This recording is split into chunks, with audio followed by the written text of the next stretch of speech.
चलिए स्टार्ट करते हैं। बिस्मिल्लाहिर्रहमानिर्रहीम। आज हम पढ़ रहे हैं चैप्टर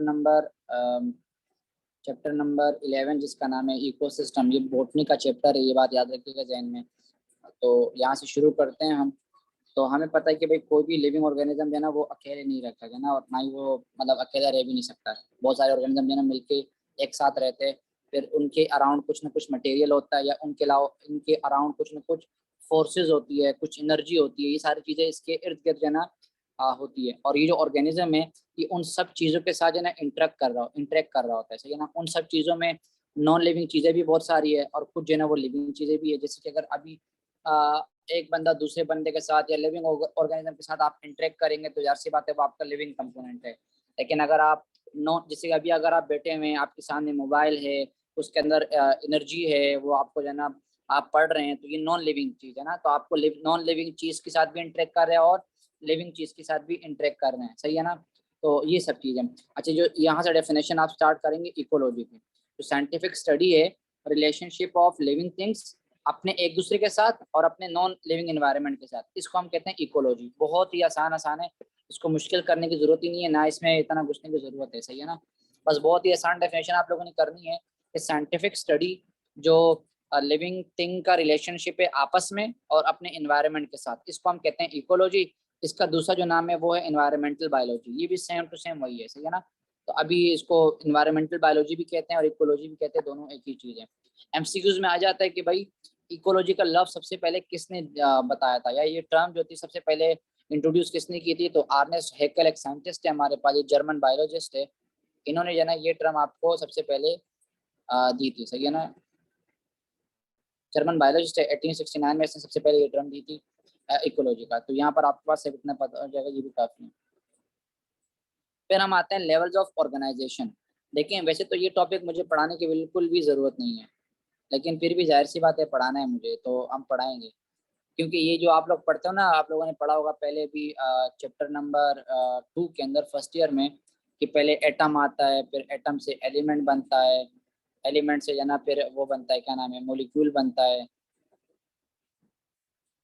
फिर मॉलिक्यूल से जना वो ऑर्गेनल बनता है, ऑर्गेनल से जना फिर सेल बनता है, सेल से ना फिर टिश्यू बनता है, फिर टिश्यू से जना वो ऑर्गेन बनता है, ऑर्गेन से जना फिर वो, मैं यहाँ नीचे लिख देता हूँ, ऑर्गेन सिस्टम बनता है, ऑर्गेन सिस्टम से फिर ऑर्गेनल बनता है, स्पीशी बनती है, पॉपुलेशन बनता है, कम्युनिटी बनती है, इकोसिस्टम बनता है और बायोस्फीयर बनता है।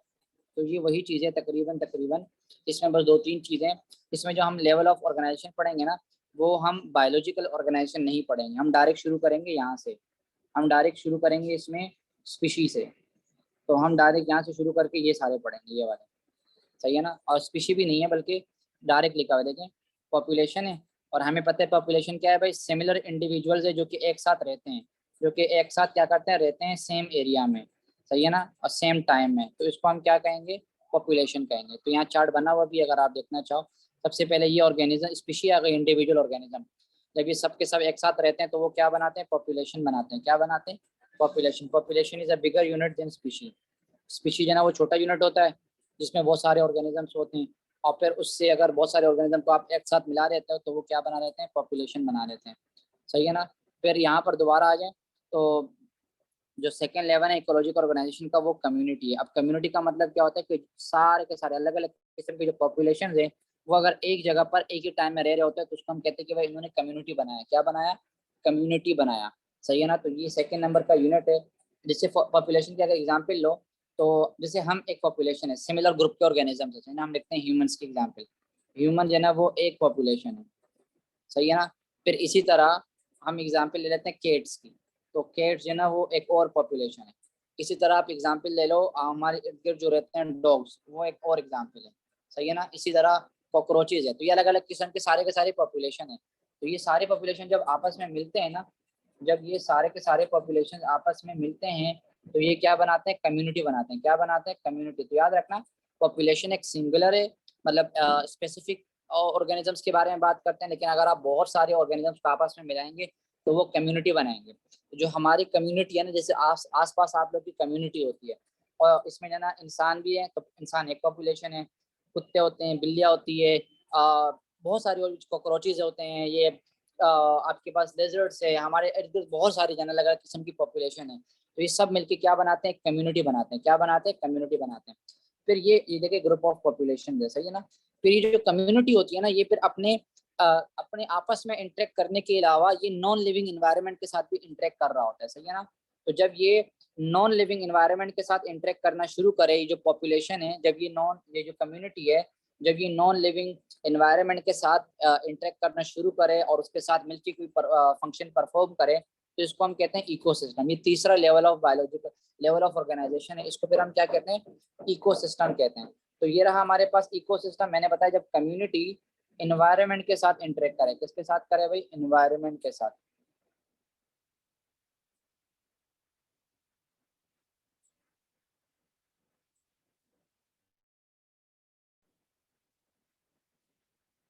ये बच्चों की तरह मैं लिख रहा हूँ क्योंकि आज मेरे पास टैबलेट नहीं है, मैं हाथ से लिख रहा हूँ, सही है ना, उससे। तो जब ये कम्युनिटी अपने नॉन लिविंग एनवायरनमेंट के साथ इंटरेक्ट करेगा, तो वो क्या बनाएगा, इकोसिस्टम बनाएगा। क्या बनाएगा, इकोसिस्टम। अब सवाल ये है कि ये आपके पास एनवायरनमेंट है क्या। तो ये एनवायरनमेंट की डेफिनेशन भी आ जाती है, यहाँ से लेकर यहाँ तक है ना, ये एनवायरनमेंट की डेफिनेशन है आपके पास। एनवायरनमेंट क्या है भाई, एनवायरनमेंट एक कलेक्टिव टर्म है जो कि जितने भी कंडीशंस है जो कि लिविंग ऑर्गेनिजम्स के अराउंड होती है, उसके लिए इस्तेमाल की जाती है। जैसे कि लाइट है, ये आपके एनवायरनमेंट में आता है। टेम्परेचर है, आपके एनवायरनमेंट में आता है। वाटर है, सॉइल है, एयर है, और बाकी जितनी भी चीजें होती है जो कि आप जितना माहौल बनाती है, उसको हम एनवायरनमेंट कहते हैं। क्या कहते हैं, उसको हम एनवायरनमेंट कहते हैं, सही है ना। अब हमें पता है कि अलग अलग किस्म के एनवायरनमेंट होते हैं, सही है ना। तो टाइप ऑफ एनवायरनमेंट जिसमें पर्टिकुलर ऑर्गेनिज्म रहता है या पॉपुलेशन रहती है, उसको हम क्या कहते हैं, हैबिटेट कहते हैं। क्या कहते हैं, हैबिटेट, सही है ना। अब देखिए हमारे पास, जैसे कि अगर हम बात करें हैबिटेट की, तो हमारे पास दो किस्म के हैबिटेट हो सकते हैं। एक को हम कहते हैं एक्वेटिक हैबिटेट, एक को हम कहते हैं टेरेस्ट्रियल हैबिटेट। ये नीचे भी दिया हुआ है, एक्वेटिक और टेरेस्ट्रियल, ठीक है ना। और टेरेस्ट्रियल के अंदर बिल्कुल, जी जी बिल्कुल। मोस्टली एक्सटर्नल की हम बात कर रहे हैं। जब हम इन्वायरमेंट की बात करते हैं तो हम मोस्टली एक्सटर्नल की बात करते हैं, सही है ना। जब मैंने चैप्टर नंबर 1 पढ़ाया था होम्योस्टेसिस, तब भी मैंने बताया था कि हमारी बॉडी के अंदर इन्वायरमेंट होता है और हमारी बॉडी के बाहर होता है। तो हमने इंटरनल इन्वायरमेंट को बैलेंस करने को हम होम्योस्टेसिस कहते हैं, तब भी मैंने ये बताया था, सही है ना। चले, तो हमारे पास दो किस्म के हो गए, एक होता है एक्वेटिक जो पानी में रहने वाले ऑर्गेनिज्म होते हैं, और एक होते हैं टेरेस्ट्रियल। फिर एक्वेटिक को फिर हम मजीद दो हिस्सों में डिवाइड करते हैं, एक आपके पास फ्रेश वाटर आता है और एक आपके पास मरीन वाटर आता है, सही है ना। इसी तरह टेरेस्ट्रियल की भी बहुत सारे टाइप्स है। टेरेस्ट्रियल की भी एक दो टाइप्स नहीं है, टेरेस्ट्रियल में भी बहुत ही ज्यादा, क्योंकि इसमें अलग अलग कंडीशन जो है इसको इन्फ्लुएंस कर रही होती है। तो वो टेम्परेचर के हिसाब से अलग जो है ना टेरेस्ट्रियल होता है, रेनफॉल के हिसाब से अलग होता है। फिर सॉइल कंपोजिशन के हिसाब से, जिसको हम एडेफिक फैक्टर बोलते हैं, ये अलग आते हैं। फिर सरफेस टेक्सचर जो होता है लैंड का, टोफोग्राफी जिसको हम कहते हैं, उसके हिसाब से अलग जो है ना ऑर्गेनिज्म रह रहे होते हैं अलग इन्वायरमेंट के अंदर। तो ये सारे के सारे अलग अलग किस्म के।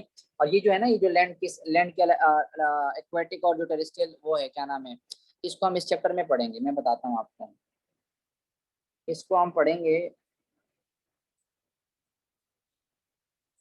ये देखें, ये रहा some major ecosystem, chapter number 12 के अंदर हम पढ़ेंगे ना। तो इसमें देखें, फिर आपके पास ये बहुत ही आसान चैप्टर है। इसमें फ्रेश वाटर आ गया, फ्रेश वाटर में फिर जो है ये पॉन्ड इकोसिस्टम आ गया। फिर उसमें एबायोटिक फैक्टर कौन कौन से, चैप्टर बहुत इंटरेस्टिंग है ना। फिर उसमें बायोटिक कंपोनेंट कौन कौन से आ गया। फिर जो है कंज्यूमर डिकम्पोजिशन का। फिर आपके पास लाइफ इन मरीन वाटर है। तो फिर मरीन वाटर में क्या क्या है वो सारा हम पढ़ेंगे, इसके अंदर बहुत ही लंबा ये भी, सही है ना। फिर आपके पास टेरेस्ट्रियल इकोसिस्टम आ गई, जिसको हम बायोम्स भी कहते हैं, बायोम्स, है तो बायोम का डेफिनेशन आपको यहाँ से मिल जाएगी, सही है ना। जो कि बिल्कुल अलग अलग क्लाइमेट और अलग अलग बायोटिक फैक्टर्स रहते हैं, तो उस जगह को हम क्या कहते हैं, बायोम कहते हैं, कि भाई अलग अलग किस्म के बायोम है। फिर इसमें बहुत सारे हैं। एक है फॉरेस्ट इकोसिस्टम, फॉरेस्ट के अंदर भी बहुत सारे हैं। चलिए जब मैं आऊंगा उस चैप्टर में आपको बता दूंगा, सही ना। फिर रहने देते हैं, अभी आप लोग यही पढ़े तो ये भी काफी है, सही है ना। वापस आ जाते हैं हम यहाँ पर, तो ये हम उसमें पढ़ेंगे, सही है ना। तो अच्छा, अब यहाँ पर,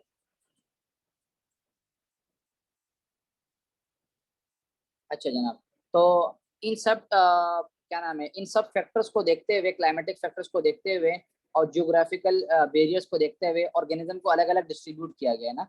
तो ये जो है ना, on this basis factors bio geographical regions, bio का मतलब होता है लिविंग, जियो का मतलब होता है जमीन, ग्राफिक्स का मतलब होता है कि किस पार्ट में रह रहते हैं। तो ऑर्गेनिजम्स को यूनिक फ्लोरा अलग अलग जगह पर रहता है, यूनिक फाउना जो है अलग अलग जगह पर होता है। कहीं जगह पर जैसे कि स्पेसिफिक एरियाज होते हैं ना, वहाँ के स्पेसिफिक एनिमल्स होते हैं, वहाँ के स्पेसिफिक प्लांट्स होते हैं, सही है ना। हमें पता है जैसे पाकिस्तान की अगर हम बात करें तो हम कहते हैं माखोर यहाँ पाया जाता है। इसी तरह अगर हम ऑस्ट्रेलिया के बारे में सोचते तो डायरेक्ट जहन में आ जाता है कि भाई वहाँ पर क्या रहता है, कैंगरू रहता है। तो इस तरह ये अलग अलग किस्म की बायोजियोग्राफिकल लोकेशंस होती है, क्योंकि हर एनिमल्स के अलग अलग नीड्स होती है, और उन नीड्स के हिसाब से वो अलग अलग जगह पर रहता है। एक जगह पर वो सारे के सारे नहीं रह सकते। और फिर हमें पता है टेम्परेचर भी बहुत ज्यादा इन्फ्लुएंस कर रहा होता है, तो टेम्परेचर को भी देखना होता है। यहाँ एक और डेफिनेशन है, वो है इकोलॉजिकल निच, सही है ना। तो जितने भी ऑर्गेनिजम्स है उनको जो है ना बहुत सारी रिक्वायरमेंट्स होती है, उन रिक्वायरमेंट्स का उनके ऊपर अफेक्ट होता है, उन सबको मिलाकर हम क्या कहते हैं, इकोलॉजिकल निच कहते हैं। दोबारा बता रहा हूँ, एक लिविंग ऑर्गेनिज्म जब या पॉपुलेशन है या कम्युनिटी है, जब वो स्पेसिफिक जगह पर रह रही होती है तो उनको बहुत सारे रिक्वायरमेंट्स की जरूरत होती है, सही है ना। और उनकी एक्टिविटीज को बहुत सारे जो है ना वो जरूरत होती है चीजों की, तो उसको हम कहते हैं इकोलॉजिकल निच। ग्राफिकल कहते हैं क्या सवाल है? जमीन, जमीन जियो कहते हैं जमीन को, ग्राफिकल कहते हैं लोकेशंस को, अलग अलग लोकेशन होती है। तो ये डेफिनेशन यहाँ से याद रखिएगा, ईच ऑर्गेनिज्म और its population plays an important role in a particular habitat. हर हैबिटेट के अंदर जो है ना वो पर्टिकुलर रोल प्ले करते हैं। तो उनकी जो एक्टिविटीज होती है, उनकी जो रिक्वायरमेंट्स होती है, उसका जो इफेक्ट्स होता है, इन सबको मिलाकर हम क्या कहते हैं, इकोलॉजिकल निच कहते हैं। क्या कहते हैं? इकोलॉजिकल निच कहते हैं, सही है ना। तो ये यहाँ पर हो गया आपका कंप्लीट। ये देखिए इकोसिस्टम से फिर बनता है बायोस्फीयर। क्या बनता है? बायोस्फीयर। बायोस्फीयर, अच्छा एक और चीज यहाँ पर याद रखना, ये जो बायोजियोग्राफिकल रीजन्स है इनको फर्दर डिफरेंशिएट किया जाता है कॉम्प्लेक्स इंटरेक्शन ऑफ क्लाइमेट और बायोटेक फैक्टर। जो क्लाइमेट है और जो बायोटेक फैक्टर्स है, ये आपस में, बायोटेक फैक्टर्स का मतलब है लिविंग ऑर्गेनिज्म जो इंटरेक्ट कर रहा होता है अपने क्लाइमेट के साथ। तो उस हिसाब से जो है ना हम कम्युनिटी यूनिट्स को अलग अलग बायोम्स में डिवाइड करते हैं। ये बायोम्स का लफ्ज जो है ना हम चैप्टर नंबर 12 के अंदर फिर दोबारा इस्तेमाल करेंगे, सही है ना। तो उसी के हिसाब से हम अलग अलग ऑर्गेनिजम्स को मतलब हम कहते हैं भाई ये वाला बायो में, तो हमें डायरेक्ट पता चलेगा भाई इसके अंदर ये वाला ऑर्गेनिज्म रहता है। जिसके अंदर रेन फॉरेस्ट आ गया, टेम्परेट ग्रास लैंड आ गए, ट्रॉपिकल ग्रास लैंड आ गए, जिसके अंदर सवाना एग्जाम्पल है। तो ये जितने भी है ना ये वाले, ये हम चैप्टर नंबर 12 के अंदर डिस्कस करेंगे सारे के सारे बायोम, सही है। लास्ट चीज आ गई हमारे पास बायोस्फीयर। अब देखिए बायोस्फीयर आप लोगों ने पढ़ा हुआ है, लेकिन बायोस्फीयर में आप लोगों को कुछ भी नहीं पता, सीरियस बता रहा हूँ। क्योंकि बायोस्फीयर में मैं जब स्टूडेंट से डेफिनेशन पूछता हूँ तो बायोस्फीयर की डेफिनेशन उनको आती ही नहीं है, उनको पता ही नहीं होता कि बायोस्फीयर है क्या चीज नहीं है। तो ये चीज मैं आपका भी क्लियर कर देता हूँ कि बायोस्फीयर है क्या। तो देखें,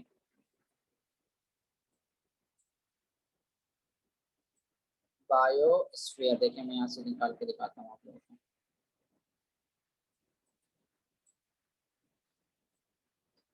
अम्म,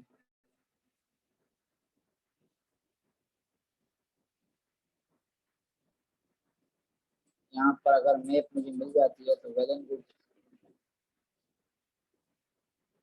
चलो इसको देख लें। देखिए हमारे पास ये देखिए ये कम्युनिटी है ना, ये पूरे की पूरी कम्युनिटी है, ये इकोसिस्टम इन्होंने बना के रखा हुआ है। यहाँ पर ये लोग रह रहे हैं अलग अलग। यहाँ पर हमें अलग अलग किस्म की पॉपुलेशन नजर आ रही है। ये देखिए ये अलग है, ये अलग है, फिर ये ना बर्ड्स अलग है, एलिफेंट्स अलग है, ये डॉल्फिन अलग है, तो बहुत सारे। लेकिन हमें पता है कि लिविंग ऑर्गेनिज्म जो है ना वो अगर मैं आपको बताऊं, यहाँ पर मैं काम करता हूँ, इसको बना के ही दिखाता हूँ आप लोगों को। बायोस्फीयर का डेफिनेशन आप लोग आज क्लियर करके बताता हूँ।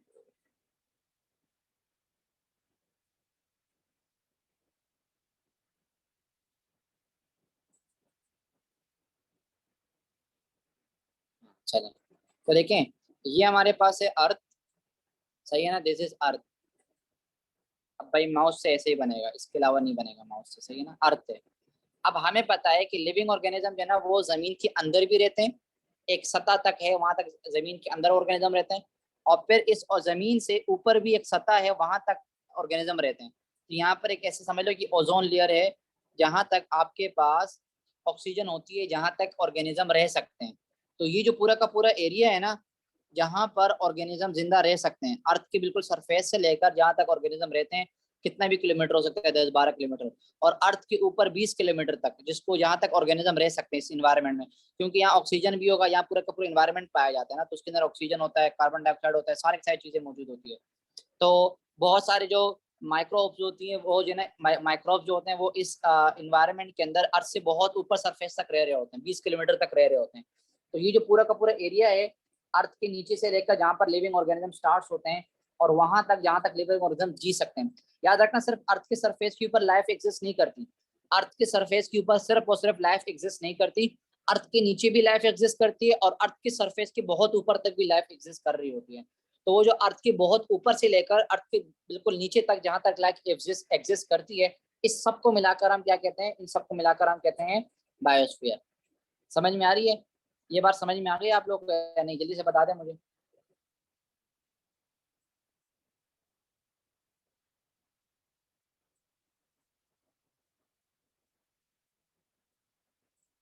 मैं तब तक डायग्राम देख लेता हूँ अगर मुझे मिल जाती है।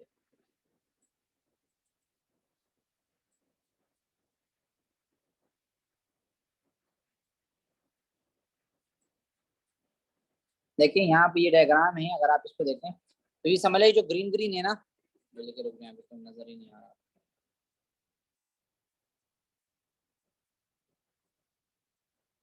तो देखिए ये जो ग्रीन ग्रीन है ना, ये सिर्फ और सिर्फ ये अर्थ की सरफेस है, एग्जाम्पल बता रहा हूँ।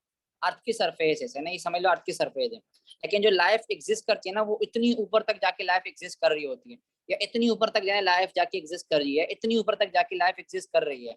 इसी तरह नीचे भी इतनी ही नीचे तक लाइफ एग्जिस्ट कर रही है, और अर्थ के नीचे भी, अर्थ के बिल्कुल अंडर सरफेस भी लाइफ एक लेवल तक एग्जिस्ट करती है। तो ये जो पूरा का पूरा लिमिट होता है ना अर्थ के अंदर से लेकर, ये देखिए अर्थ यहाँ पर भी बनाया हुआ है इन्होंने, ये देखें ये बायोस्फीयर की अच्छी डायग्राम बनाई हुई, समझ लो।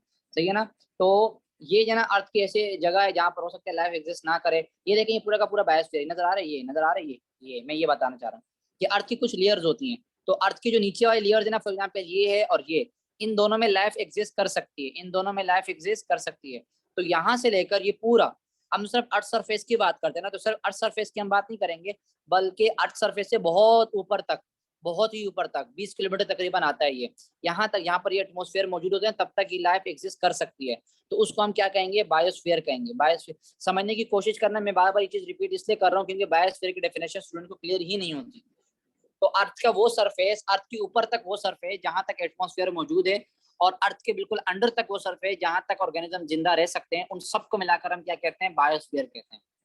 तो हम डेफिनेशन पढ़ लेते हैं यहाँ से, देखें। The different ecosystem, whether terrestrial or aquatic, are linked together, are collectively constitute a giant ecosystem called biosphere or ecosphere. The biosphere consists of earth surface, देखें इसके ऊपर एक तो अर्थ सरफेस आ गया, फ्यू मीटर डेप्थ तक भी जाता है जमीन, वाटर भी आ जाता है, एयर भी आ जाता है, और ये जो अर्थ का सराउंडिंग 20 किलोमीटर तक है। कितना है भाई? 20 किलोमीटर अर्थ से ऊपर तक जाता है। ये सारा का सारा, इन सब के अंदर लाइफ जो है ना वो जिंदा, मतलब लाइफ जो है ना वो होती है, और उसके बियॉन्ड जो है ना कोई भी लाइफ एग्जिस्ट नहीं करती। तो इस सबको मिलाकर हम क्या कहते हैं? बायोस्फीयर कहते हैं। मैंने ये डेफिनेशन 5-6 मरतबा रिपीट कर दी, और रिपीट करने का एक ही मकसद यही था कि आपको ये डेफिनेशन अच्छे से क्लियर हो जाए। जब मैं पूछूंगा ना क्लास के अंदर, फिर मैं देखूंगा कितना क्लियर हो गई आप लोगों को बायोस्फीयर के डेफिनेशन। सही है ना? फिर नेक्स्ट चलते हैं, हमारे पास अब आ गए अप्रोचेस। अब हमारे पास है कि भाई इकोलॉजी को पढ़ने के हमारे पास डिफरेंट किस्म के अप्रोचेज है। सही है ना? डिफरेंट किस्म के अप्रोचेज है। तो अब हम एक एक करके पढ़ेंगे। बहुत ही आसान है वैसे तो, आप नाम से देख के अंदाजा लगा लेंगे, क्योंकि मुझे भी याद है कि जब मैं सवाल याद करके गया था तो मैंने सिर्फ और सिर्फ हेडिंग याद की थी।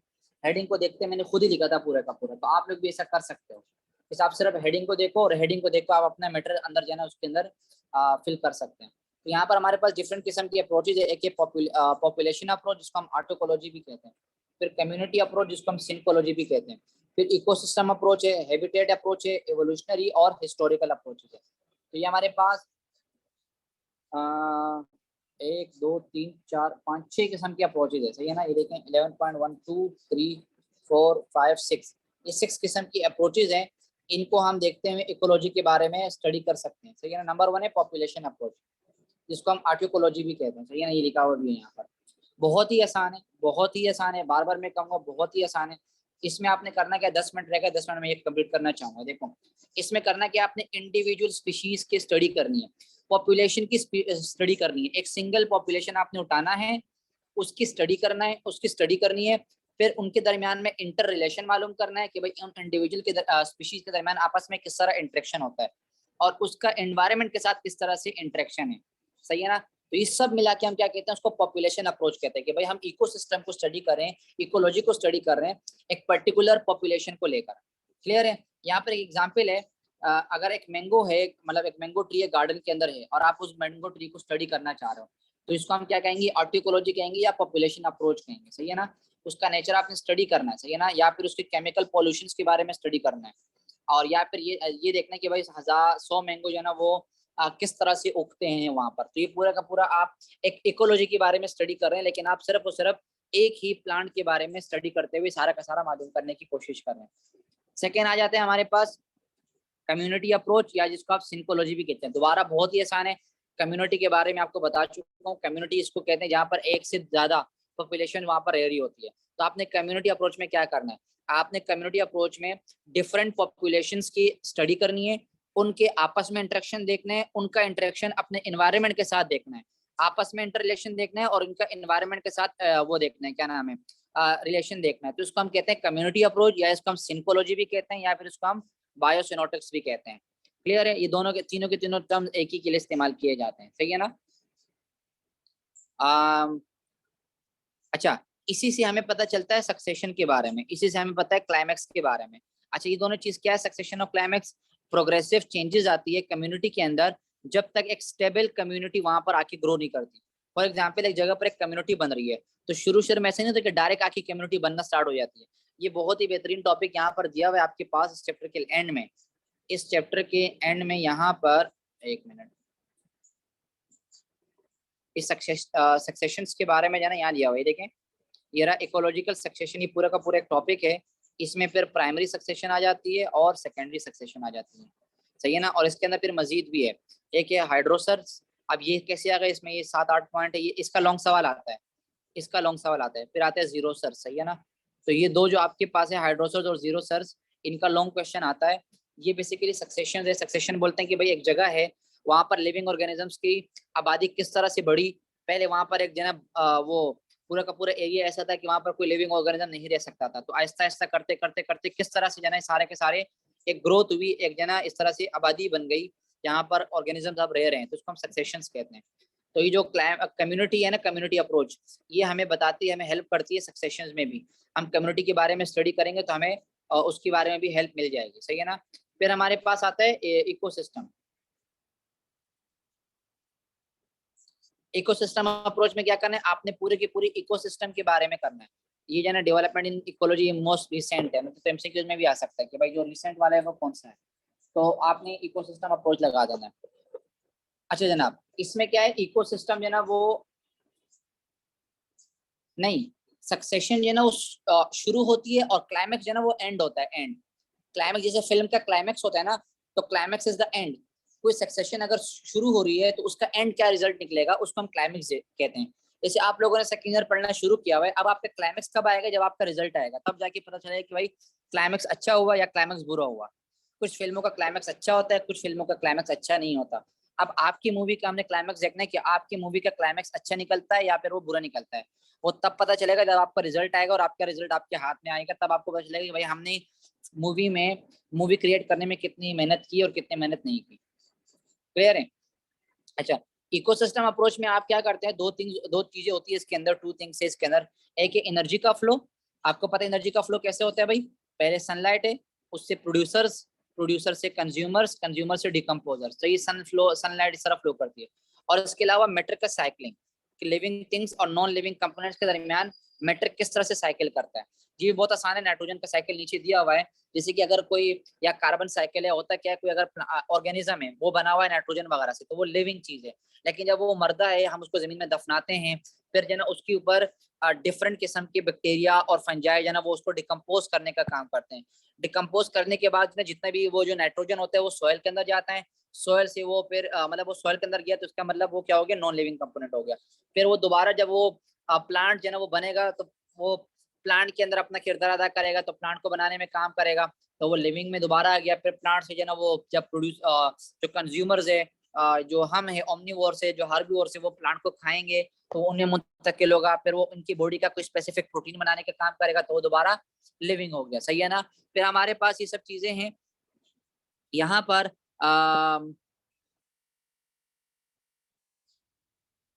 क्लियर है ये आपके पास, सही है ना। तो ये हो गया। अच्छा देखिए, यहाँ पर एक अर्थ की एग्जाम्पल है। अर्थ जो ना आपके पास एग्जाम्पल है इकोसिस्टम। अर्थ आपके पास एग्जाम्पल है जिसके अंदर लिविंग थिंग्स भी है, जिसको हम बायोटिक फैक्टर्स बोलते हैं, नॉन लिविंग एनवायरनमेंट भी है, जिसको हम एबायोटिक फैक्टर्स कहते हैं। और इनका इन्फ्लुएंस भी होता है एक दूसरे के ऊपर, सही है ना। तो इकोसिस्टम में एक फंक्शनल यूनिट है, एक यूनिट है, सही है ना, जिसको हम, जिसमें ये आप इसको छोटा यूनिट भी बोल सकते हो जैसे कि पॉन्ड आपके पास है, या पूरा का पूरा यूनिट भी आप बोल सकते हो जैसे कि पूरी दुनिया है, सही है ना। जैसे कि आपके पास, हमने अभी बात की गार्डन कम्युनिटी है, प्लस इसका सॉइल है, उसका क्लाइमेट है, उसका टेम्परेचर है, उसका वाटर मिनरल साइकिल है, उसमें जो सनलाइट का किस तरह किरदार है। तो ये पूरा का पूरा जो गार्डन है ना, ये एक इकोसिस्टम है। इसी तरह पूरे के पूरे अर्थ को ले लो, तो अर्थ के अंदर बहुत सारे मजीद छोटे छोटे इकोसिस्टम्स है। वहां पर अलग अलग टेम्परेचर होते हैं, वहां पर अलग अलग सनलाइट आती है, वहां का क्लाइमेट अलग अलग होता है, वहां की सोइल का नेचर अलग अलग होता है, वहां पर वाटर मिनरल्स जो है ना अलग अलग किस्म के होते हैं। फिर आते हैं आपके पास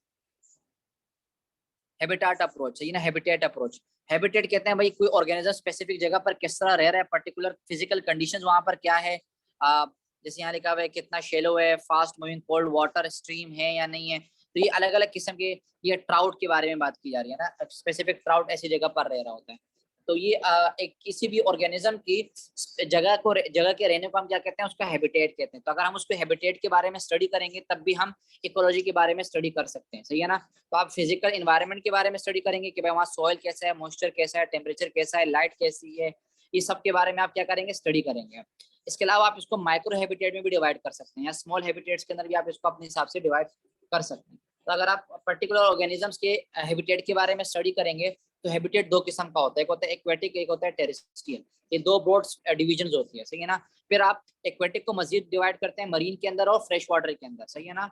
एक और भी है यूस्टेरियन हैबिटेट के अंदर। ये अलग अलग किस्म के ये यूस्टेरीज है, ये ऐसे प्लेसेस होते हैं जहाँ पर रिवर जो है ना वो सी, रिवर और सी आपस में मिलते हैं, तो उसका हम यूस्टेरियन बोलते हैं। वहां पर भी आप उसके बारे में भी स्टडी कर सकते हैं, सही है ना। इसी तरह जो लैंड टेरेस्ट्रियल इकोलॉजी है उसको मजीद हम फॉरेस्ट के अंदर, ग्रास लैंड के अंदर, डेजर्ट के अंदर हम डिवाइड कर रहे होते हैं। ये हम चैप्टर नंबर 12 के अंदर स्टडी करेंगे। एवोल्यूशनरी अप्रोच, एवोल्यूशनरी कहते हैं कि भाई एवोल्यूशन किस तरह हुआ है। हम फॉसिल्स रिपोर्ट्स को स्टडी करते हैं, फॉसिल्स के बारे में हम करते हैं कि भाई एवोल्यूशनरी ट्रेंड किस तरह चलता हुआ आ रहा है, तो हम उसके बारे में स्टडी कर सकते हैं, वो भी हमें मदद देगी।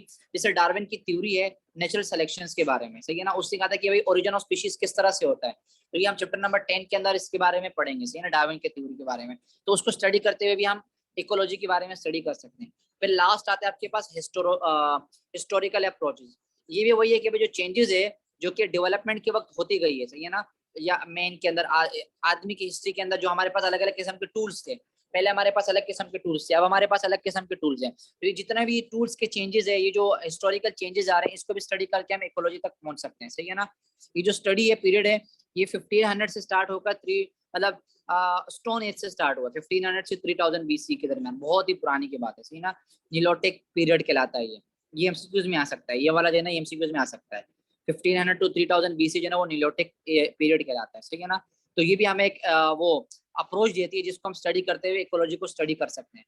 बस इसको इतना ही रखते हैं। ये वैसे आसान है, नीचे वाला इकोसिस्टम, इसमें एबायोटिक जिसको लिविंग कहते हैं और बायोटिक जिसको हम, लेकिन हम बाद में स्टडी करेंगे। अभी के लिए इतना ही काफी है। इसमें आप लोगों ने कोई क्वेश्चन करना है तो कर लो, सिर्फ 1 मिनट रहता है, फिर आपकी क्लास एंड हो जाएगी जल्दी से।